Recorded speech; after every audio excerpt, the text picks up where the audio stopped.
Hi welcome to కొలుగురు 24/7 news TV. మనందరూ తెలిసిందే, అరుణాచలంలో మోక్ష మార్గం ఉంటుంది. ఆ మోక్ష మార్గం నుంచి మనం ఒక్కసారి అందులో నుంచి బయటకు వచ్చేస్తే మనకు ఈ జీవితానికి మోక్షం కలుగుతుంది, మనం చేసినటువంటి కర్మల నుంచి మోక్షం కలుగుతుంది అనేది విశ్వాసం. ఆ విశ్వాసాన్ని దృష్ట్యానే చాలామంది అరుణాచల గిరి ప్రదక్షిణ సమయంలో తిరువన్నలై ఉన్నటువంటి మోక్ష మార్గం గుండా ఆ లోపలికి నుంచి బయటికి రావడానికి ప్రయత్నం చేస్తారు. అయితే స్థూలకాయలు అందులో పట్టకపోవడము, అందులోకి వెళ్ళిన తర్వాత ఊపిరి ఆడకపోవడము, ఇవన్నీ సహజంగా చాలాసార్లు చూస్తూనే ఉంటాం. ఈ మధ్యకాలంలో ఒక ఆంధ్రప్రదేశ్ వెళ్ళినటువంటి వ్యక్తి అందులో ఇరుక్కొని శ్వాస ఆడక అక్కడే మరణించిన విధానం మనకు తెలిసిందే. ఆ తర్వాతే ఇది జరిగిన కొన్నాళ్ళకి మళ్ళీ 3-4 రోజులకే మళ్ళొక మహిళ ఇబ్బంది పడడం, అదృష్టవశాత్తు ఆమె బయటపడడంతో ఇక్కడ గిరి ప్రదక్షిణ అరుణాచలం ప్రదక్షిణ దేవస్థానం వాళ్ళంతా కూడా తిరువన్నలై దేవస్థానం వారు దీనికి పరిష్కారం చేశారు. అదేంటో తెలుసుకుందాం. అయితే వీటన్నిటికన్నా మనం ముందు తెలుసుకోవాల్సింది ఏంటంటే, మన హిందూ వైదిక ధర్మంలో చాలామంది మత విధానం గురించి తెలుసో తెలియదో కానీ చిన్నగా తెలుసుకునే ప్రయత్నం చేద్దాం. మన హిందూ మతమే కాదు, చాలా మతాలన్నీ కూడా కర్మ సిద్ధాంతం మీద ఆధారపడి ఉంటుంది. ముఖ్యంగా హిందూ మతం కూడా కర్మ సిద్ధాంతం ఆధారంగానే నిర్మితమైనటువంటి మత విధానాలు ఉన్నాయి.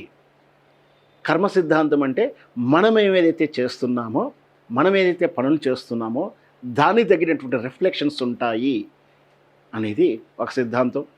అలాగే ఆత్మ, పరమాత్మ ఇవన్నీ కూడా వేరువేరని, అన్నీ ఒకటే అని, దేవాత్మ నుంచి జీవాత్మ వచ్చిందని, ఇట్లా రకరకాల సైద్ధాంతికమైన విభేదాలు ఎన్నున్నా అన్నిటికీ మూలం మాత్రం కర్మ సిద్ధాంతమే. మనం ఈ కర్మను అనుభవించి తీరాల్సిందే. మనం చేసిన పనులకు, కర్మకు ప్రతిఫలం అనుభవించి తీరాల్సిందే. కానీ ఈ కలియుగంలో మనందరికీ తెలుసు, మనం తెలుసో తెలియకో పాపాలు చేశాము అని, తప్పులు చేశామని. సో అట్లాంటి తప్పులకు, పాపములకు తెలుసో తెలియక చేసిన వాటికి దాని నుంచి విముక్తి పొందాలి, మోక్షం పొందాలి అనేది ప్రతి వ్యక్తి పరితపిస్తూనే ఉంటారు. ఈ విశ్వాసం గురించే తీర్థయాత్రలు చేస్తూ ఉంటాం. ఇట్లాంటి తీర్థయాత్రల్లో ముఖ్యంగా ఈ మధ్యకాలంలో మనందరూ చూస్తూ ఉన్నాం, ఈ అరుణాచలం గిరి ప్రదక్షిణ అనేది చాలామంది చేస్తూ ఉన్నారు. అది కూడా పుణ్యాన్ని లేదా ఈ మోక్షాన్ని కలగడానికి కోసమే ఎక్కువ మంది చేస్తూ ఉన్నారు. అందులో ఇదొకటి, తిరువన్నలై ఉన్నటువంటి ఈ మోక్ష మార్గం ఒకటి. ఇంకొకటి అక్కడే కాదు, మన కాళేశ్వరం చూసుకున్న యమగండం అనే యమపురి అది ఉంటుంది. అందులో గురించి బయటికి వెళ్తే మనం యముడి నుంచి అంటే మృత్యుగండం నుంచి తప్పుకుంటాము అని చెప్పేసి అక్కడ నమ్ముతుంటారు. ఇట్లా విశ్వాసాల మీద ప్రాతిపదికనే ఇవన్నీ కూడా ఉంటాయి. అట్లాంటి ఈ మోక్ష మార్గంలో చాలామంది ఈ మధ్యకాలం మనం చూస్తూనే ఉన్నాం కదా, చాలామంది అరుణాచలానికి గిరి ప్రదక్షిణకి వెళ్తూ ఉన్నారు. ఆ ట్రెండ్ కాస్త ఇప్పుడు మన యాదగిరిగుట్టలో కానీ ఎక్కడికెళ్ళినా కూడా ప్రతి గిరికి, ప్రతి కొండ ఏదైతే దేవస్థానం, దేవాలయాలు గిరి కొండ మీద ఉంటున్నాయో ప్రదక్షిణ అనేటువంటి విధానాన్ని అందరూ పాటిస్తున్నారు. అయితే ఈ మధ్యకాలంలో ఇక్కడ జరిగినటువంటి ప్రమాదం గురించి మనకు తెలిసిందే కదా. ఆ విధానంలో ఇప్పుడు దేవస్థానం ఆ ప్రమాదం లేకుండా, అంటే ఆ మోక్ష మార్గంలోకి, అంటే మనకు జీవితంలో చనిపోయిన తర్వాత మోక్షం గురించి మనం అందులో వెళ్ళాలనుకుంటే ఏకంగా ఇప్పుడున్న బ్రతుకే మోక్షం కలిగిన విధానం మనం చూసాం కదా.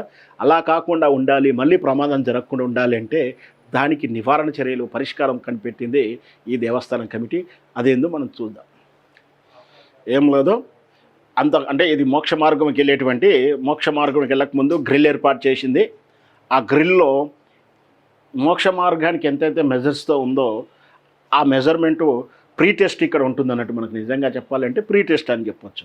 అంటే ఇందులో నుంచి బయటకు వెళ్ళగలిగిన వాళ్ళు ఉంటే ఆ మోక్ష మార్గంలో లోపలికి వెళ్ళిన తర్వాత ఒరిజినల్ నిజమైన మోక్ష మార్గం అది ఉంది కదా, అందులో నుంచి ఈజీగా బయటికి రాగలుగుతారు.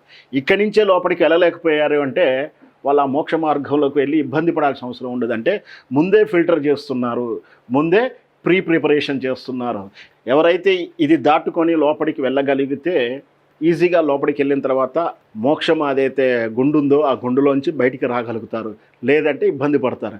అంటే లోపలికి వెళ్ళి అందులో శ్వాస ఆడక, అందులో విరుక్కున్న వారిని ఇటు నుంచి బయటికి తీసుకురాలేక, అటు నుంచి బయటికి లాక్కరాలేక ఇబ్బంది పడకుండా మళ్ళీ ఎవరికి ఇట్లాంటి ప్రమాదాలు జరగకుండా ఉండడానికి ఇప్పుడు ఒక కొత్త పద్ధతిని ప్రవేశపెట్టారు.